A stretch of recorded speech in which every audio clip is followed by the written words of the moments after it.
Kita mulai ya. Ustaz siapa? Oh ya udah.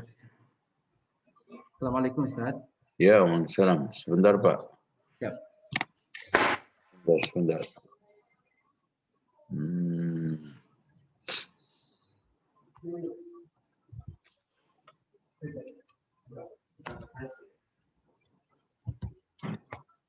Ya, silakan mulai. Baik. Assalamualaikum warahmatullahi wabarakatuh. Waalaikumsalam warahmatullahi wabarakatuh. Alhamdulillahirabbil alamin. Wassalatu wassalamu ala Rasulillah wa ala alihi wa sahbihi ajma'in.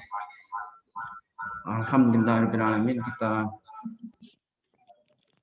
ucapkan pujian dan puji syukur pada Allah Subhanahu wa taala karena telah memberikan kesempatan kita berjumpa kembali dalam kajian bulanan. Salawat serta salam tidak lupa kita aturkan pada Nabi Muhammad SAW. Semoga Allah mengizinkan syafaat beliau diberikan kepada kita. Baik, tema kajian kali ini berhubungan dengan COVID yang melanda di seluruh dunia. Hampir 10 bulan sudah COVID sudah menginfeksi di seluruh dunia ini. Bagaimana sikap kita sebagai seorang muslim, walaupun sudah dibahas di banyak kajian, tapi mengingat kembali bahwa supaya kita tetap bersabar, kita perlu untuk mengingat kembali dengan mendengarkan kajian dengan topik ini. Mudah-mudahan bisa memberikan pencerahan kepada kita, insya Allah oleh Ustaz Zainal Abidin. Mudah-mudahan kita kembali bersabar dan terus berjuang. Demikian Ustaz, silahkan waktu dan kami persilahkan. Baik, terima kasih. Assalamualaikum warahmatullahi wabarakatuh. Waalaikumsalam. Suaranya bisa ditangkap dengan baik? Bisa Ustaz, alhamdulillah. Baik. Bisa Ustaz. Alhamdulillah. Alhamdulillahilladzi arsala rasulahu bil huda wa dinil haqqi liyudhhirahu 'ala ad-dini kullihi walau karihal musyrikun. Asyhadu an la ilaha illallah wahdahu la syarika lah wa anna Muhammadan 'abduhu wa rasuluh. Allahumma salli wa sallim wa barik ala Muhammadin wa ala ali Muhammad walhamdulillahi rabbil alamin. Teman-teman, saudaraku seiman, seislam, dan juga para karyawan Rumah Sakit Darmais yang saya yakin tidak asing dengan tema-tema yang saya angkat dan mungkin juga sudah mendengar.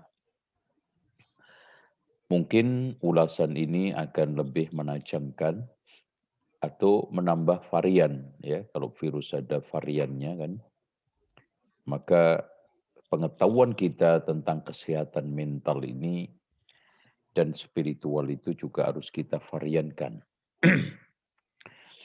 Dan kita semua tahu bahwa dampak dari pandemi ini cukup dahsyat dan merubah struktur kehidupan masyarakat cukup drastis, yang akhirnya termasuk berdampak pada kesehatan mental. Hal ini saya kira bisa diketahui dari fakta di rumah sakit dan juga di masyarakat secara umum, dari stagnannya ekonomi, banyaknya tutupnya perusahaan, dan akan menimbulkan gejolak pasti, ya, di antaranya adalah meningkatnya kriminalitas. Dan pihak yang paling terkena stresor daripada pandemi ini adalah nomor satu adalah para medis. Kemudian yang kedua adalah pasien dan keluarganya. Yang ketiga adalah masyarakat. Dan masyarakat ini yang paling terkena imbasnya adalah anak-anak dan remaja ternyata.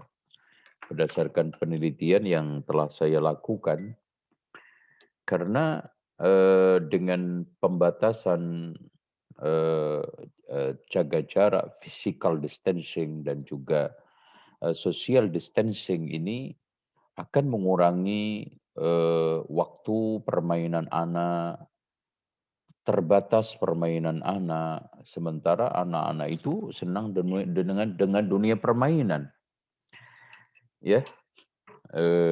Cukup stres ya dengan hanya belajar di rumah, apalagi dengan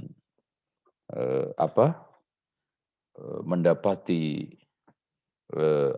tekanan-tekanan pembelajaran daring, orang tua yang nggak sabar, bentakan dan yang lainnya, ini membuat pihak yang paling terkena stresor pertama adalah anak-anak. Bismillah. Dan ternyata kesehatan mental ini akan juga menimbulkan atau gangguan mental jiwa ini akan menimbulkan gangguan fisik lagi. Jadi di sini ada berentet. Karena berdasarkan keterangan Kuliman, ya, yang antum bisa baca bukunya cukup bagus, yaitu kecerdasan emosional yang cukup tebal, bahwa gangguan mental, gangguan jiwa ini akan menimbulkan berbagai macam penyakit. Di antaranya adalah MAH kronis, asam lambung, ya, meningkatnya adrenalin juga akan memicu pada meningkatnya kolesterol, asam urat, trigliserid dan yang lainnya, dan akan berdampak pada penyakit-penyakit jasmani yang lainnya. Oke. Nah, kita mencoba untuk mencari solusi. Karena selama ini solusi yang diberikan itu ada yang masih kurang. Karena ketika pihak-pihak berbicara masalah kesehatan mental, itu hanya melihat 3 dimensi. Yang dimensi pertama adalah dimensi biologis, terus kemudian dimensi yang kedua adalah dimensi sosiologis, dimensi yang ketiganya adalah dimensi psikologis. Nah, jarang disinggung dimensi yang keempat, dan ini adalah yang paling penting, yaitu dimensi spiritual. Nah, ini. Bahkan dari spiritual itulah orang mendapatkan penguatan-penguatan.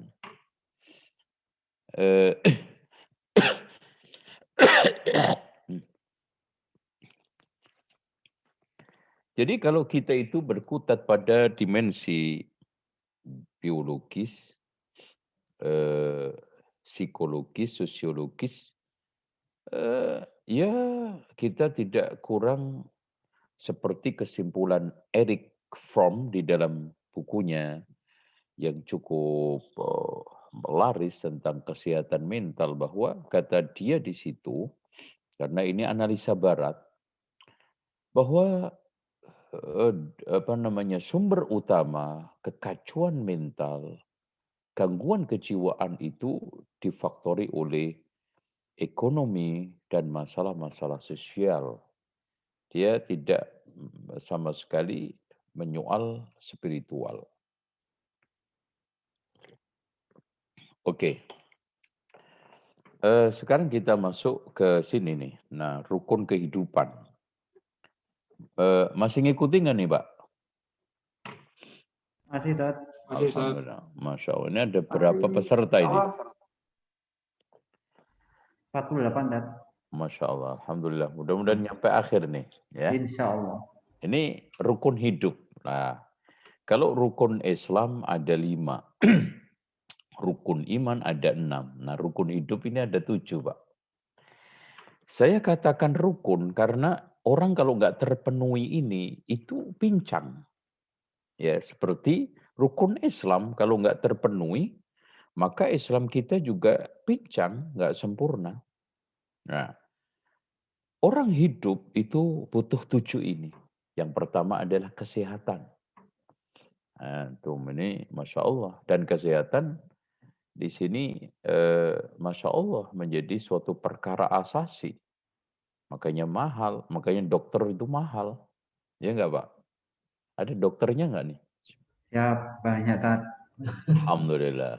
Itu. Tapi jangan jual mahal gitu loh. Jadi dokter itu ngurusi kesehatan. Kesehatan ini mahal. Makanya orang itu mengumpulkan kekayaan itu demi mendapatkan kesehatan. Dan yang kedua adalah rohani, ya.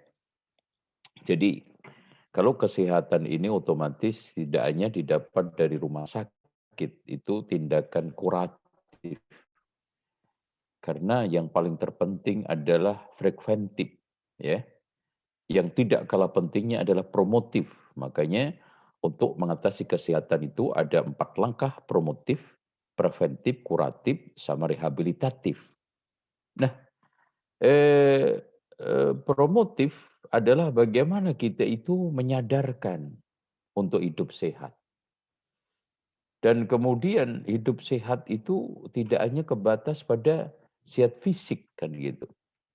Preventif kita ya kan kita disuruh untuk menjaga pola pikir kita, pola hidup kita, pola makan kita, kan gitu. Karena rata-rata sumber penyakit itu dari situ. Pola hidup kita nggak sehat, pola pikir kita nggak sehat. Makanya hidup itu jangan stres, jangan tertekan, jangan diporsir, kan gitu. Benar nggak Pak nih? Siap, betul Bro. Tapi dokter ini diperes ini sekarang. Ya. Nah, apalagi tertekan dengan istri, nggak boleh, ya. Ada istrinya nggak nih?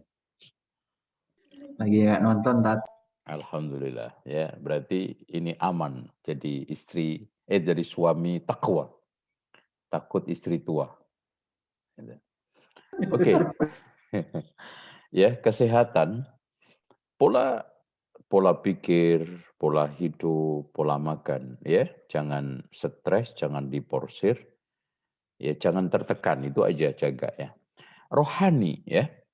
Rohani ini yang tidak lain bagaimana kita itu eh, apa namanya bisa mengkonekkan ini dengan agama. Karena gini Pak, segala sesuatu itu diciptakan Allah ada fungsinya. Fungsi mata untuk melihat, fungsi tangan untuk antum tahu sendiri kaki. Nah, fungsi hati rohani adalah untuk mengenal Allah, gitu.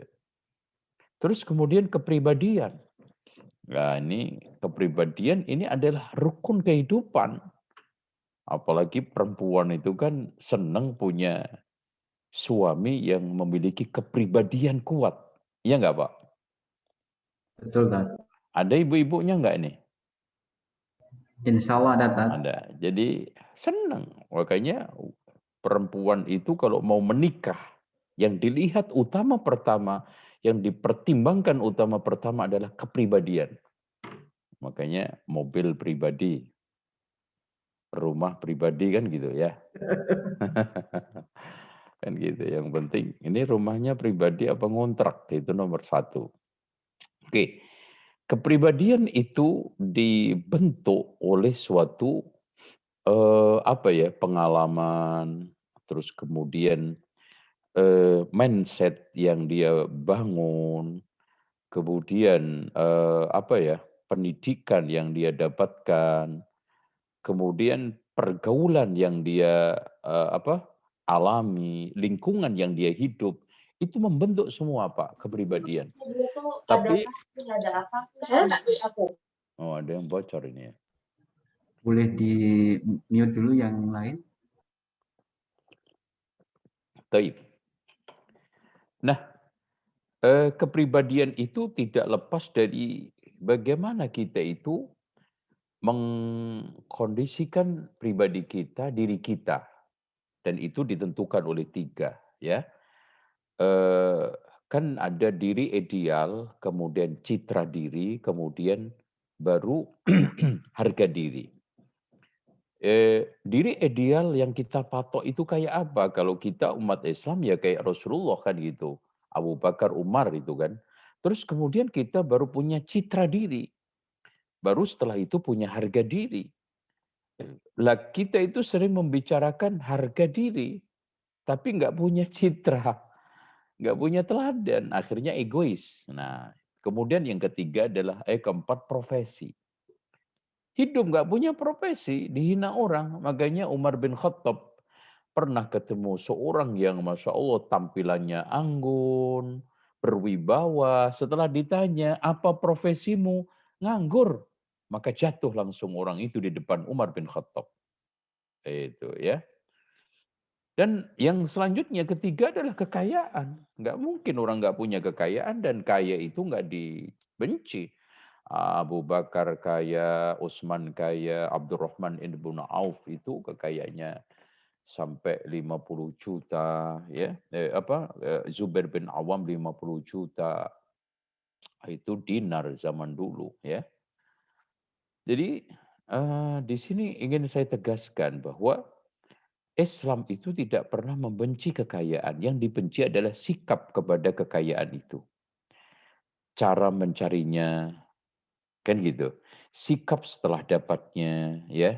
Dari dirinya apakah angkuh sombong, terus kemudian bakhil atau dermawan, itu yang dibenci. Bahkan sebaliknya Rasulullah katakan, ni'mal malu soleh li rajuli soleh. Sebaik-baik harta itu di tangan orang soleh. Nah kan gitu. Lihat aja di dalam Al-Quran dan Sunnah yang dibenci siapa? Sifatnya, kelakuannya, bukan hartanya. Kalla innal insana la yatgha ar-ra'ahu istaghna. Sungguh manusia itu cenderung melampaui batas ketika melihat dirinya merasa kaya, no kan? Sikapnya.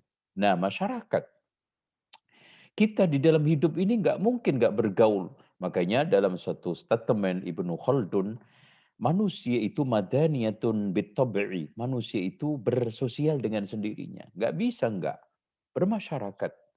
Makanya Rasulullah katakan, innal mu'mina alladhi yukhalitun nas wa yasbir ala adahum khairun min alladhi la yukhalitun nas wa la yasbir ala adahum. Orang mukmin yang bergaul, bersosial, sabar atas gangguan sosial, itu lebih baik daripada nggak nyampur, nggak gaul. Nah, yang ketujuh adalah keluarga. Nih, makanya orang yang berumah tangga itu pincang. Di sini gara-garanya. Jadi rukun kehidupannya nggak termenuhi. Meskipun sudah punya semua, belum menikah. Makanya disebut dengan orang yang separuh hidup dalam agama itu. Nisfuddin. Agamanya itu baru terpenuhi separuhnya. Kan gitu. Gitu. Makanya dan keluarga ini kita juga punya tanggung jawab ke dunia, ke akhirat, tapi intinya ya ayyuhalladzina amanu qu anfusakum wa ahlikum nara. Sekarang inti manusia ini.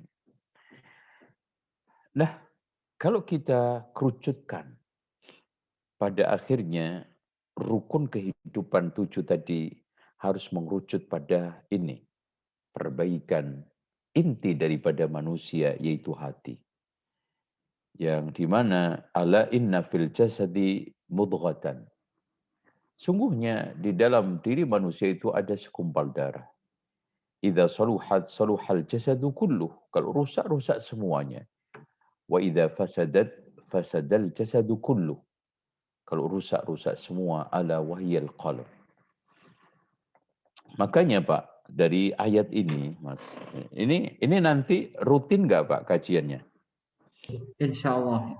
Jadi ini nanti slide ini saya tidak akan bahas dalam sekali pertemuan, bahkan berkali-kali, biar tuntas. Makanya tema intinya itu tadi, nanti kita urut aja ya. Tip. Tubuh manusia itu sebetulnya seperti pemerintahan, gitu kan gitu. Makanya kenapa orang itu dikatakan kullukum ra'in, lihat. Setiap kalian adalah pemimpin. Masya Allah ya. Karena minimal dia itu memimpin dirinya sendiri. Nah, otak rajanya itu adalah hati. Makanya orang itu kalau gagal memimpin dirinya akan lebih gagal memimpin orang lain. Makanya kalau kita gambarkan, kan hati itu seperti raja, tangan itu seperti menterinya, tenaga kerja, matanya seperti polisi, kakinya seperti menteri perhubungannya. Kan gitu. Jadi semua ini menjalankan fungsi pemerintahan.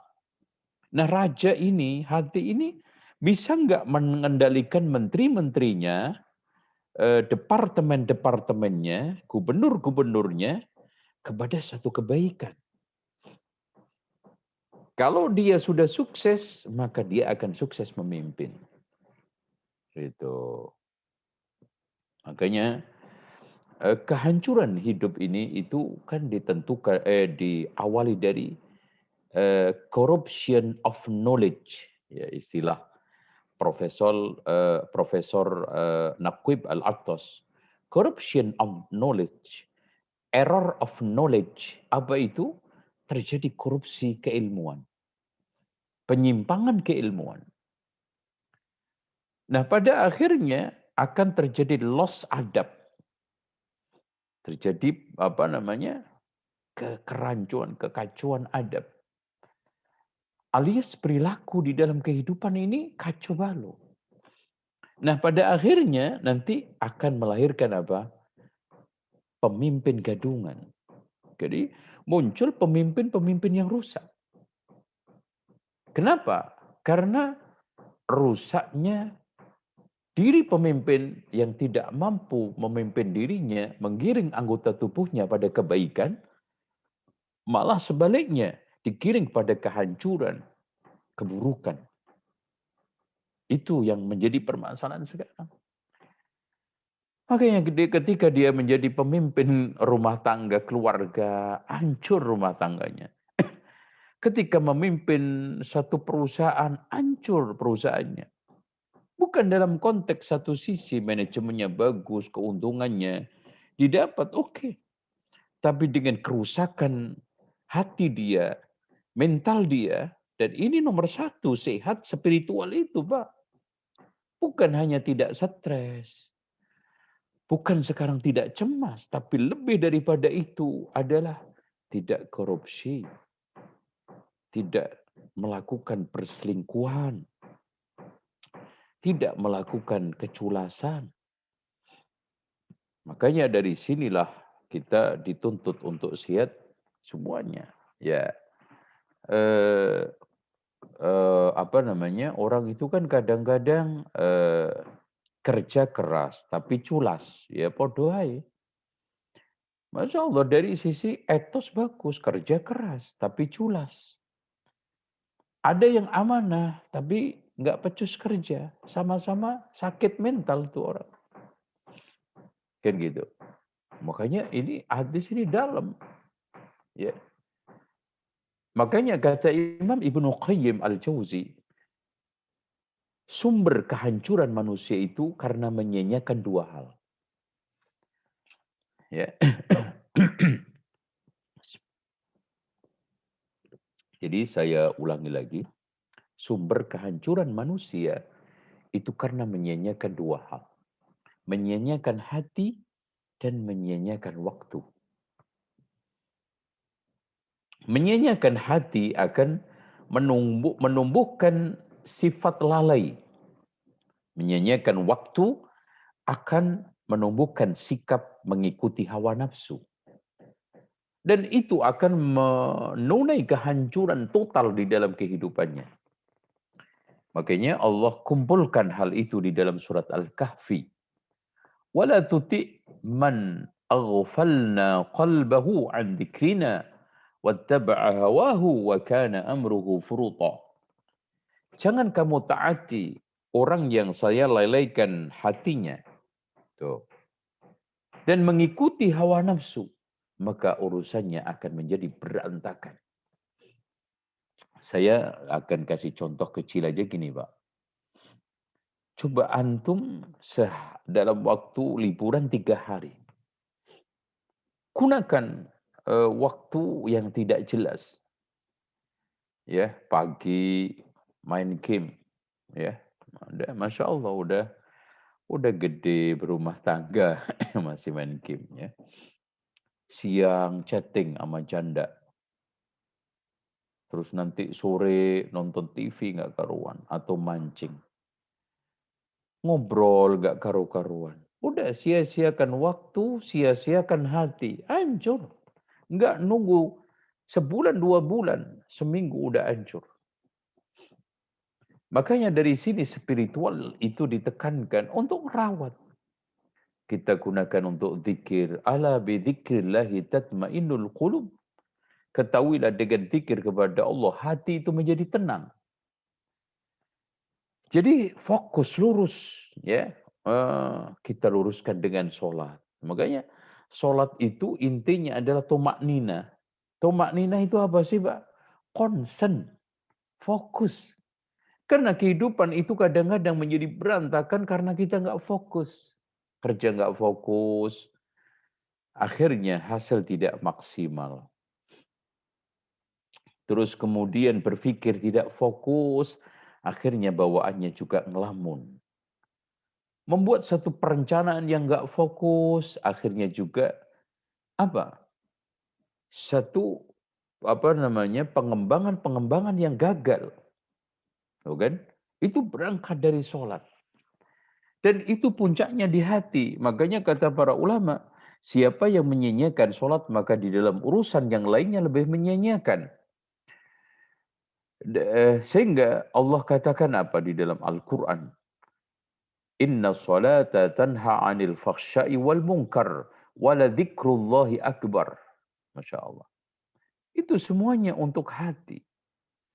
Ya, hati yang disirami dengan ilmu, yang dipupuk dengan zikir, yang dikasih imun-imun dengan suatu kekuatan-kekuatan tauhid, maka hati itu akan lebih kokoh kuat keyakinannya.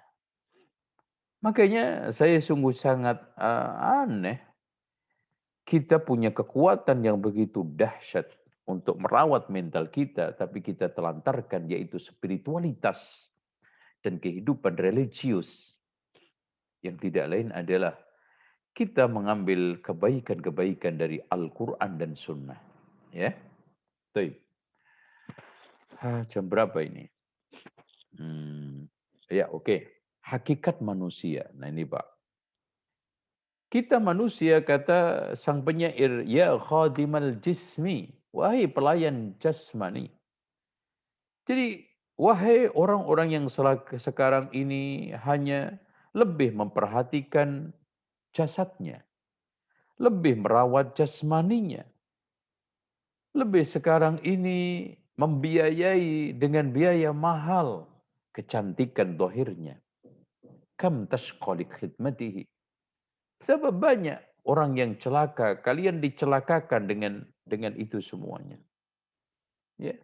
Bahkan kita keluarkan jutaan, ratusan juta untuk itu. Ya. Untuk supaya kita memiliki postur dan gestur tubuh yang ramping, yang cantik. Kita biayai mahal semua. Dan banyak orang seperti itu. Memperhatikan materi, ya, yang lebih kelihatan materi. Jasmani. Makanya ketika bagi-bagi ilmu, dia malas datang, tapi bagi-bagi BLT, dia rela keinjek-injek sampai meninggal dunia. Coba mereka rajin mengangkut sayur satu becak ke pasar. Nilainya berapa? Dibanding dengan dia tinggalkan itu sholat subuh. Yang sekarang ini sholat sunnahnya aja, rakaat al-fajri khairun minad dunya wa ma fiha. 2 rakaat fajar itu lebih baik daripada dunia seisinya. Allahu Akbar. Makanya betul. Kata Imam Ibnul Jauzi. Ya. Orang akan lebih memilih dan memperhatikan materi ketimbang sekarang kebutuhan rohani bagi orang yang tidak kuat ilmunya dan keyakinannya. Ya. Makanya ketika sholat pun, ibadah pun, dan membaca Al-Quran sampai juga ingin ditukarkan dengan materi. Lihat orang-orang awam, Pak. Membaca ayat-ayat dinar supaya dagangannya laris. Lihat kan? Membaca surat Al-Kahfi sampai Yasin. Semuanya diarahkan kepada materi. Coba, ya Allah. Pengennya itu kalau bisa habis sholat, setiap waktu itu di depan pintu masjid itu ada beras 5 kilo gitu kan. Maunya begitu. Nggak akan semangat kalau beragama. Kalau hanya itu aja dijanjiin pahala surga, antar nanti mimpi nggak cash.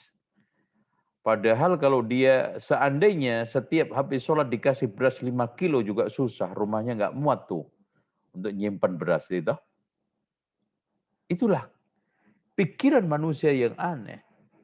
Keadaan manusia yang membingungkan, ya, sehingga kehidupannya makin menunai kecelakaan, kerugian. Nah, atatlubur ribha mimma fi khusranu.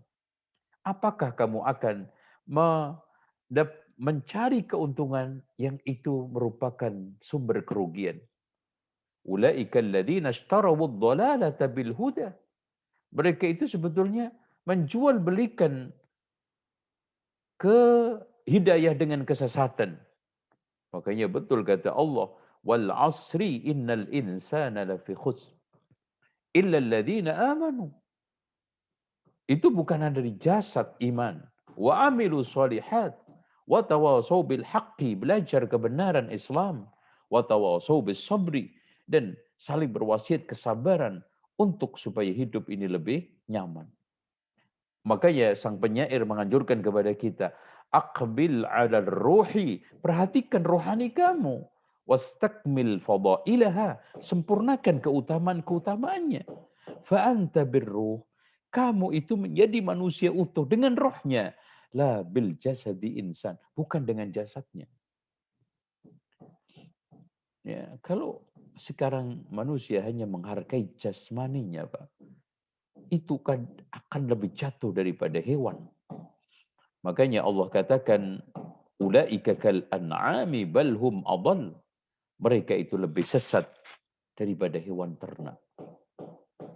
Ya, lihat, perhatikan kemuliaan hewan-hewan ternak dan kehinaan manusia yang tidak memperhatikan rohaninya, yang menjauh dinul Islam, tidak memperhatikan bagaimana kita itu hidup lebih mulia, lebih utama, dan memuliakan rohani kita, bukan jasmani kita.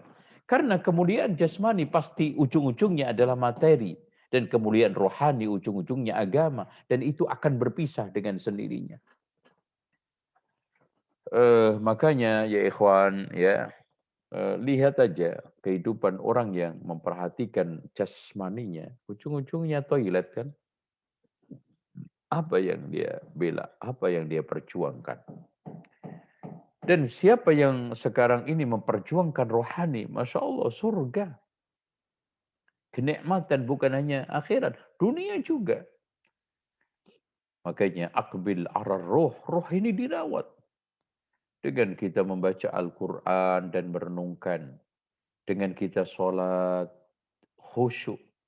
Dengan kita zikir kepada Allah. Dengan kita bersikap dermawan, bersosial dengan baik. Itu semuanya adalah penyempurnaan keutamaan rohani. Makanya Rasulullah ketika mengatakan ahabbun nasi ilallahi anfa'uhum linnas, lihat. Manusia yang paling dicintai oleh Allah adalah yang paling bermanfaat untuk manusia. Kenapa? Karena rohnya. Ya, wa ahabbul a'mali ilallahi sururun tudkhiluhu ala muslim. Dan sebaik-baik amal adalah rasa gembira yang kita masukkan ke dalam hati seorang mukmin. Oke. Sekarang kita kasih informasi sedikit ya. The World Health Assembly ini WHA dulu, sekarang menjadi WHO, berarti Organization, yaitu kesehatan atau dunia. Organisasi Kesehatan Dunia pada tahun 1984 mengeluarkan resolusi untuk mendefinisikan kembali kesehatan, yaitu sebagai keadaan kesejahteraan fisik, mental, spiritual, dan sosial. Padahal ini 1.500 tahun lalu Islam sudah menekankan. Ini PBB baru kemarin nih, tahun 1984. Sehingga kesehatan adalah keadaan fisik, mental, dan sosial yang lengkap. Dan bukan hanya ketiadaan penyakit atau kelemahan. Ini yang harus kita pahami ya ikhwan. Ya. Makanya di setiap rumah sakit itu harus ada pojok atau kamar atau divisi atau poli kesehatan mental. Ya. Dan mengerikannya itu seperti ini ya, nggak tahu nih sebentar. Nah ini nih ya, fakta kesehatan mental kita ini 57.000 orang dipasung karena tidak ada pelayanan yang cukup. Indonesia dengan penduduk 250 juta hanya punya rumah sakit jiwa 48 buah. Coba bayangkan. Ada 8 provinsi yang belum punya RS jiwa. Coba bayangkan Pak, orang Gorontalo itu kalau gila itu harus nyebrang provinsi. Di antara 8 itu adalah Gorontalo. Hanya ada 1.235 puskesmas dari 9.000 puskesmas yang memberi layanan kesehatan jiwa. Psikolog itu hanya ada 450. Psikiater ada 773. Dan perawat jiwa itu cuma ada 6.500. Padahal WHO menetapkan standar satu psikolog itu per 30.000 penduduk. Ini berapa? Indonesia coba sekarang 250 juta bagi dengan psikiater dengan psikolog. Sangat nggak berimbang. Padahal dalam kondisi normal itu banyak orang-orang yang ini nggak sehat ini ya. Bahkan dalam penelitian yang saya lakukan itu mengerikan ya. Data di Kemenkes juga bisa diketahui nih kan orang-orang paramedis ini bisa mengetahui betapa mengerikannya ya. Data-data orang gila, orang stres, orang yang bermasalah itu. Nah, ini sumber kesehatan mental. Insya Allah nanti kita akan pelajari di kesempatan berikutnya karena waktu ini kita buat tanya jawab nih. Silakan barangkali kita lebih segarana tes ini nanti kalau nggak banyak yang bertanya ya ke depannya kita kasih waktu limit nggak inilah ya. Silakan. Baik, terima kasih Ustaz. Ya. Pada yang mau bertanya silahkan di chat diketikkan atau seandainya Anda yang mau bicara langsung dengan Ustaz silahkan raise hand. Untuk yang akhwat silahkan di chat saja. Silahkan.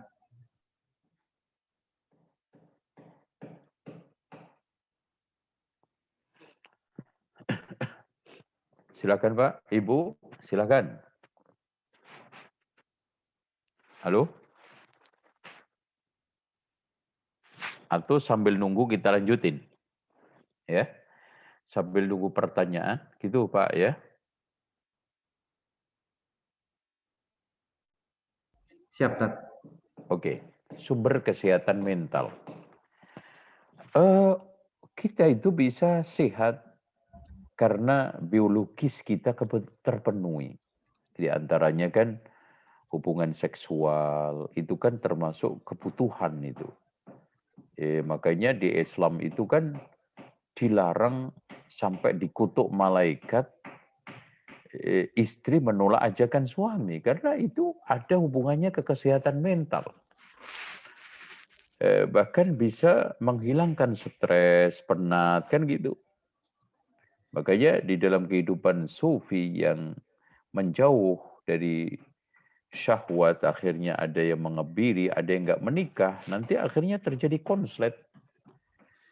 Makanya orang yang menahan dari hubungan suami istri itu disebutkan oleh para ulama dan juga medis zaman dahulu, itu bisa menimbulkan banyak kelainan.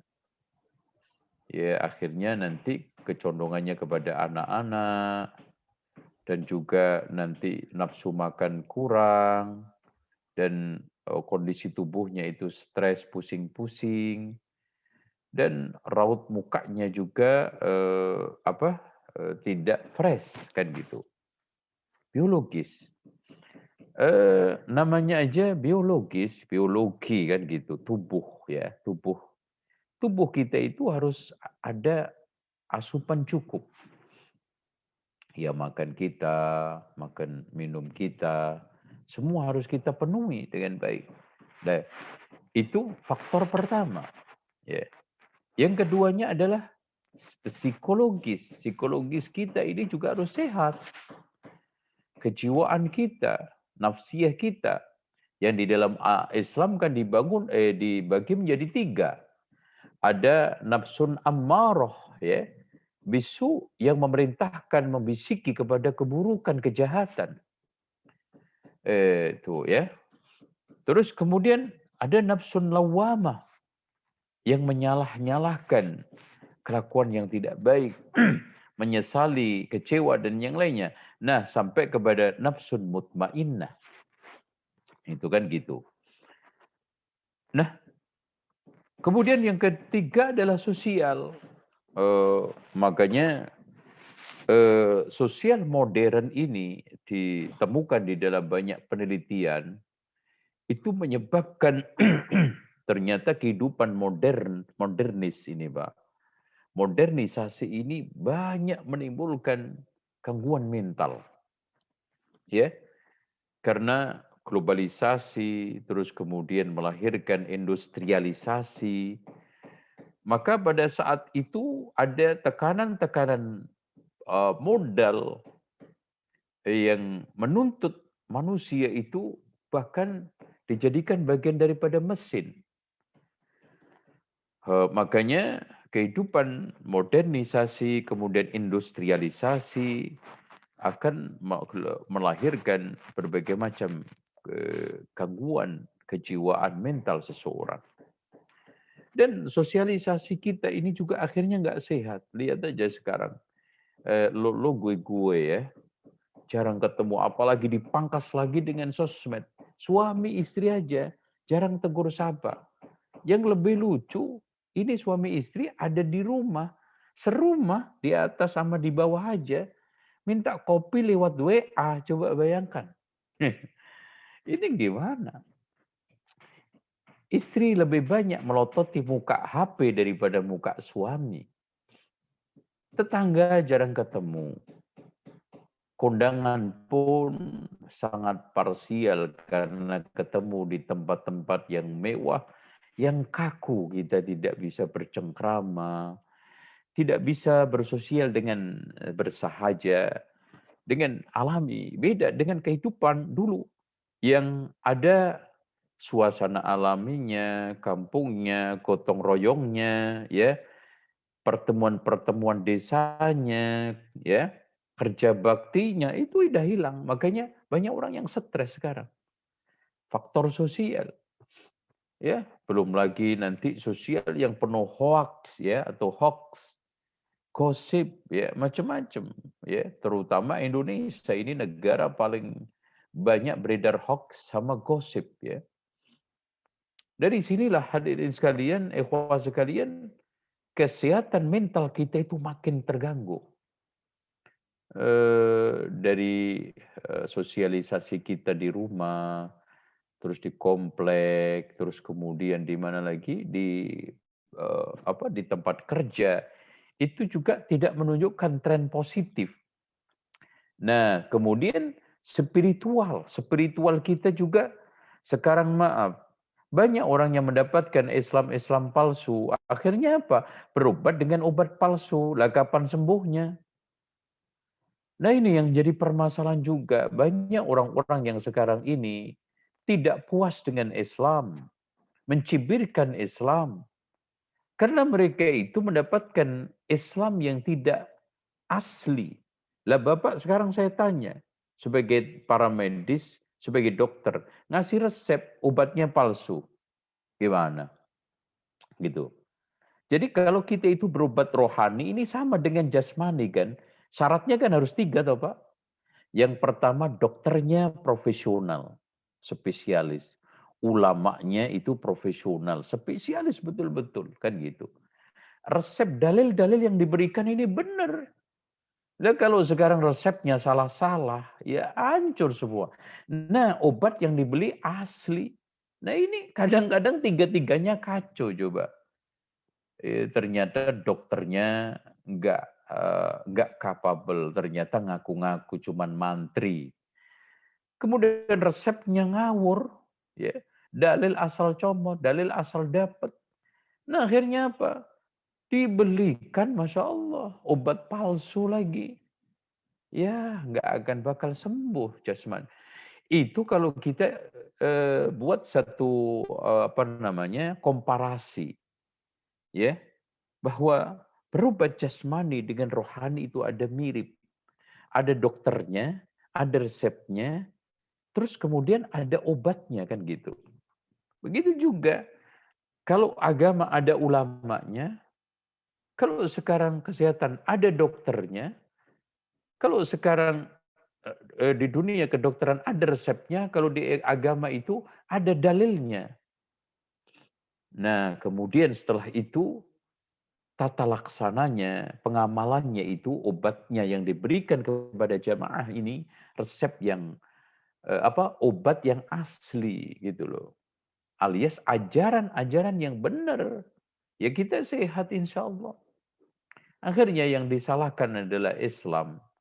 Makanya Allah jauh-jauh hari telah memperingatkan kepada kita lewat Al-Quran. Rabbana la taj'alna fitnatan lilladzina kafaru. Ya Allah, janganlah engkau jadikan kami sebagai sumber fitnah buat orang kafir. Jadi banyak orang-orang kafir yang membenci Islam, tidak suka kepada Islam, tidak mau masuk Islam, bukan karena sekarang Islam itu tidak benar, karena dia tidak tahu keindahan Islam. Dia mendapatkan satu tampilan-tampilan yang buruk. Dari kualitas etos, ya malas. Dari masyarakat, peminta-minta, kumuh, tidak bersih. Dari berpolitik, kotor. Dari muamalah, banyak korupsi. Banyak transaksi-transaksi penipuan. Siapa yang sekarang masuk Islam? Jepang mana yang kita harapkan bisa masuk Islam? Melihat orang-orang Muslim yang kerja etosnya rendah. Sekarang Barat mana yang masuk Islam, kita tidak bisa menjabarkan nilai Islam dalam tindakan kita dengan baik. Janji kita sering meleset. Kerjaan kita selalu kita hiasi dengan korupsi. Bahkan orang Barat itu sudah maklum. Money on the table itu sudah terkenal di Indonesia. Ya. Nah bagaimana mereka itu bisa tertarik dengan keislaman kita? Dan kehidupan juga lihat permusuhan antar umat Islam. Saling gesek, saling gasak, saling gosok. Ini semuanya cukup menghancurkan agama Islam. Ya. Dengan demikian kita ketika 4 pilar ini yang saya katakan 4 dimensi ini kita penuhi. Biologis kita, dimensi biologis, dimensi psikologis, dimensi sosial, dimensi spiritual kita penuhi, insya Allah kita akan memiliki kesehatan mental yang sempurna. Saya kira itu dan insya Allah kita akan lanjutkan nanti ini ada mungkin bapak-bapak juga sudah mengetahui semua ya bahwa pada hari kesehatan mental dunia tanggal 20 Oktober bulan lalu ya tahun 2020 pandemi COVID-19 telah berdampak besar terhadap kondisi kesehatan mental jutaan orang. Dan hal itu mengingatkan pentingnya peningkatan investasi di bidang kesehatan yang terabaikan ini.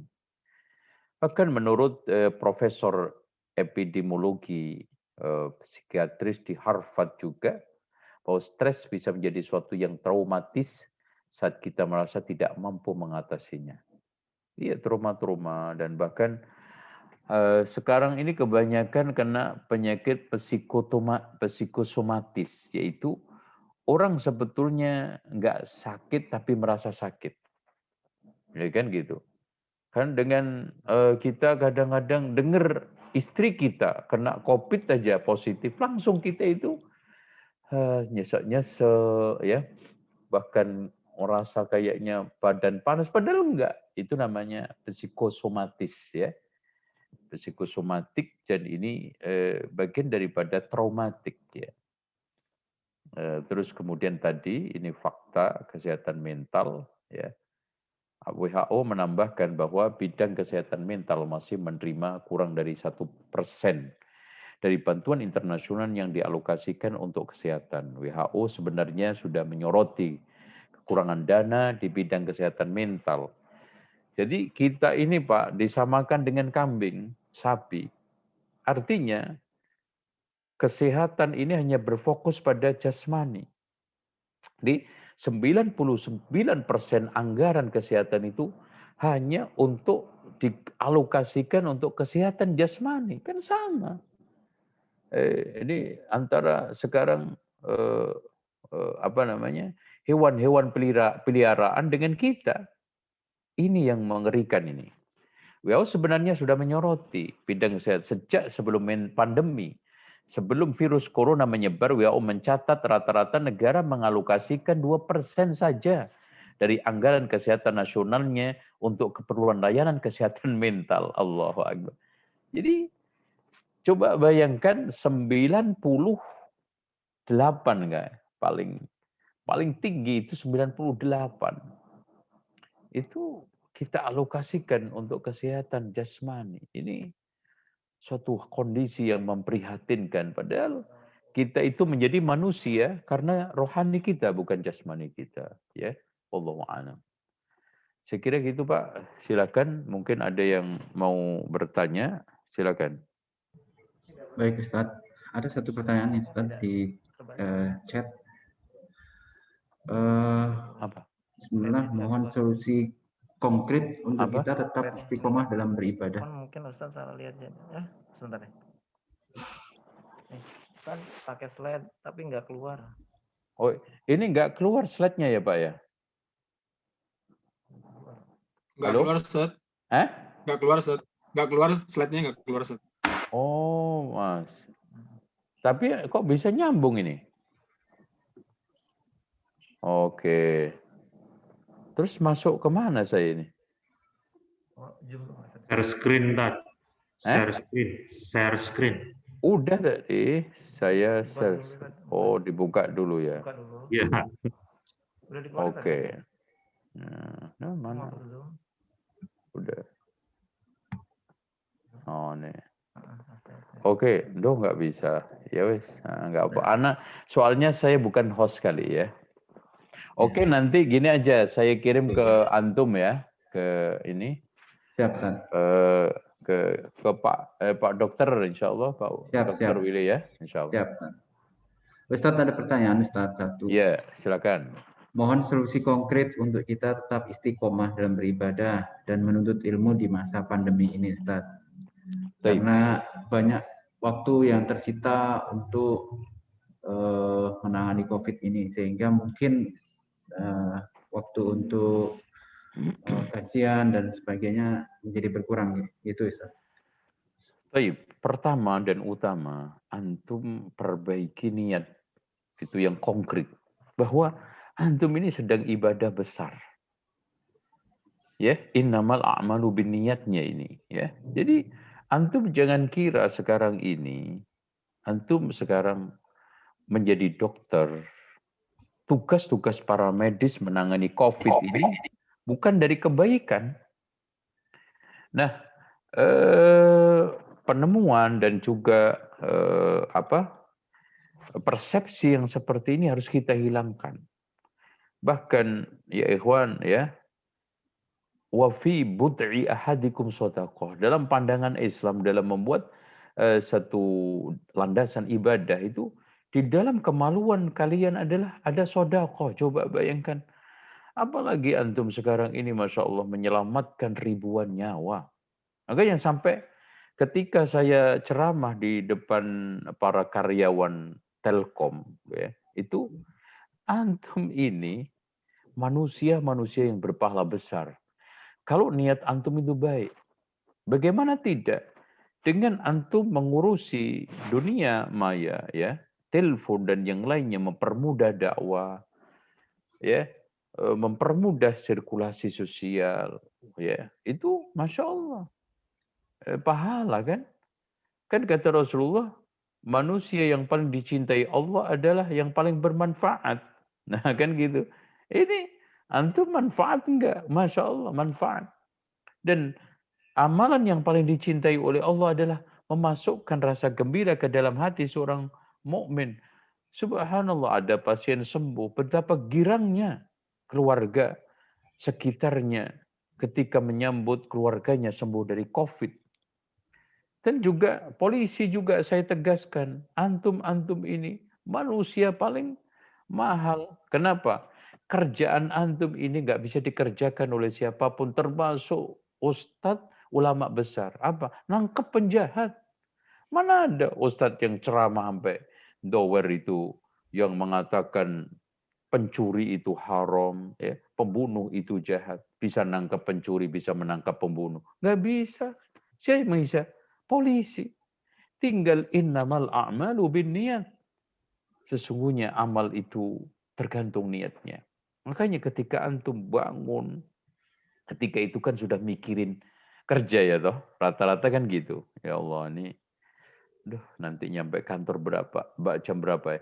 Itu langsung antum pasang, ya Allah, saya berangkat ke rumah sakit ini dalam rangka untuk mencari ridhomu, mencari pahalamu. Nyembuhkan orang supaya dia menjadi hambamu yang taat. Subhanallah. Kalau seandainya dia yang kita sembuhkan non-muslim, dan itu jangan sampai salah. Itu bukan berarti bukan ibadah. Kenapa? Karena ini kita hubungannya jasmani. Pelacur memberikan minum anjing. Coba bayangin anjing apa sekarang. Jadi kebaikan yang kita kucurkan, curahkan, itu akan bernilai semuanya. Tinggal innamal a'malu binniyat. Terus realnya juga, antum sekarang ini coba manfaatkan suasana antum. Ketika antum sekarang di rumah sakit, untuk berzikir, kan ibadah itu tidak hanya, bahkan yang paling bagus, antum zikir mutlak yang bebas, tujuh, baca sholawat, ziyadal jalali wal ikram, baca istighfar, baca la ilaha illa anta, subhanaka inni kuntu minadh dhalimin. Terus hasbunallah wa ni'mal wakil, baca lagi subhanallah alhamdulillah wa la ilaha illallah wa akbar, Allahu akbar. Nah, antum setiap wirawiri dan yang lainnya tidak lepas dari itu semuanya. Ini adalah konkret cash. Nah, soal masalah kajian ini memang semuanya menderita sekarang, Pak. Bukan hanya para medis. Tapi alhamdulillah sekarang kita bisa mengikuti di sela-sela kosong kita, ada webinar, ada ini, ya kita mau nggak mau mengatasi dengan cara itu. Sampai Allah memberikan satu jalan keluar dan diangkatnya wabah ini semua. Adapun di rumah, barang siapa yang di rumah, banyak sekali kegiatan yang juga saya punya YouTube, ya, kegiatan-kegiatan positif di masa pandemi itu ada kurang lebih ada usulan kurang lebih 9, ya. Itu diantaranya adalah kita membuat acara-acara kecil dengan keluarga kita, kita maksimalkan komunikasi. Mungkin ada masalah-masalah rumah tangga yang mengendap, kita cairkan. Zikir pagi, zikir sore, baca Al-Quran, bangun sama istri tahajud. Ini semua kegiatan Masya Allah yang akhirnya akan bisa menyembuhkan stresor kita, stres kita, ya. dan juga depresi-depresi yang ada. Wallahu a'lam. Ustaz, satu pertanyaan, satu lagi Ustaz, boleh? Ya, siap. Banyak pasien atau bahkan orang awam cemas untuk dalam menghadapi pandemi ini, Ustaz. Ya, betul. Banyak cara untuk mengatasi cemas ini. Ada saran dari Ustadz bagaimana untuk mungkin menghilangkan kecemasan ini, Ustaz? Ya, pertama kita harus yakin seyakin-yakinnya bahwa COVID ini adalah bagian daripada penyakit-penyakit lain. Itu dulu. Dan kalau itu jenis daripada penyakit, kata Rasulullah, ma anzalallahu da'an illa wa anzala mahu dawa'ah. Tidaklah Allah menurunkan penyakit, pasti akan ada obatnya.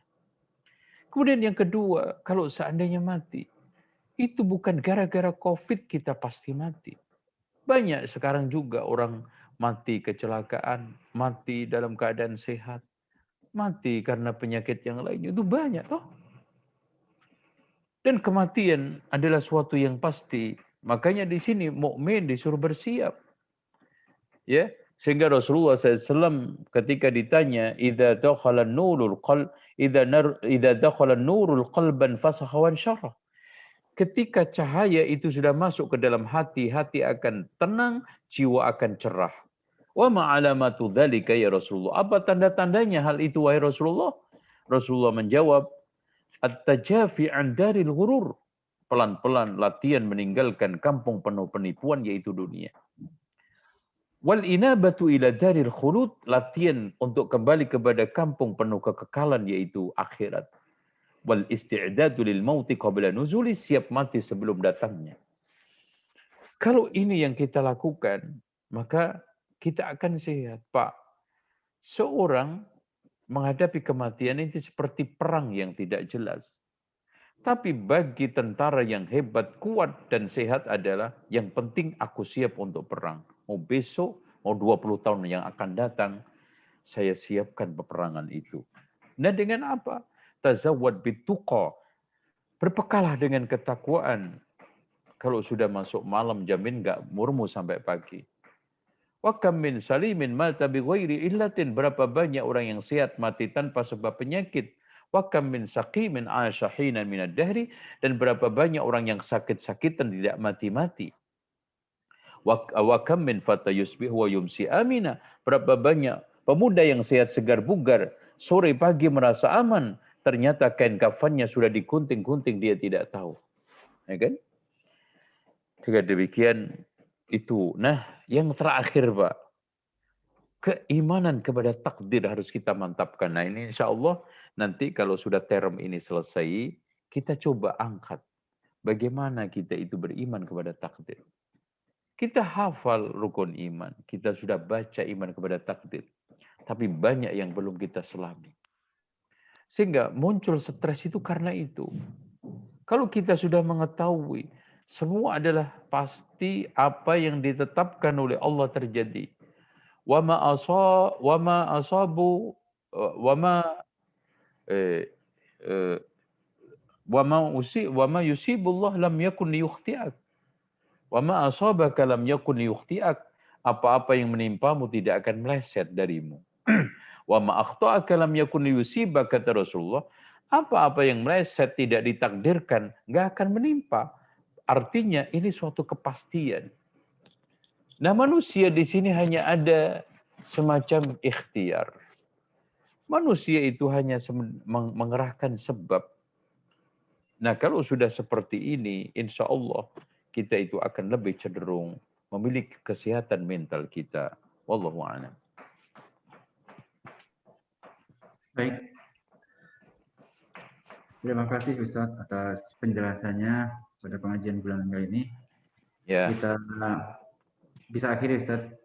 Ya, terima kasih. Ya, kita sekarang sampai pada satu kesimpulan di penghujung kajian ini bahwa manusia di dalam hidup ini butuh ketenangan, butuh kebahagiaan. Dan itu semuanya bisa tercipta setelah terpenuhi 7 rukun kehidupan tadi yang sudah saya sampaikan. Dan rukun kehidupan itu akan terawat dengan baik, mengerucut kepada apa? merawat hati kita. Ya. Hati yang baik adalah seperti raja yang baik. Hati yang buruk seperti raja yang buruk. Sehingga di sini manusia itu di dalam tubuhnya seperti kerajaan, pemerintahan. Dan kesehatan mental merupakan suatu perkara yang asasi, tapi sayang perhatiannya kurang, dan juga anggarannya kurang, dan ini menjadi masukan dan juga perhatian kita bersama. Demikian, insya Allah bersua kembali di kesempatan lain, dan saya mohon maaf atas kekurangannya, dan terima kasih atas perhatian semuanya, dan kita akhiri dengan doa kafaratul majlis. Subhanakallahumma wa bihamdika asyhadu an la ilaha illa anta astaghfiruka wa atubu ilaik. Wassalamualaikum warahmatullahi wabarakatuh. Waalaikumsalam warahmatullahi wabarakatuh. Mohon undur diri ya. Siap, Insyaallah Ustaz. ketemu lagi. Assalamualaikum. Baik, itulah yang bisa kita sajikan pada pengajian bulanan kali ini. Sampai bertemu di pengajian bulanan berikutnya. Assalamualaikum warahmatullahi wabarakatuh. Waalaikumsalam. Waalaikumsalam warahmatullahi wabarakatuh. Terima kasih. Waalaikumsalam warahmatullahi wabarakatuh. Assalamualaikum warahmatullahi wabarakatuh.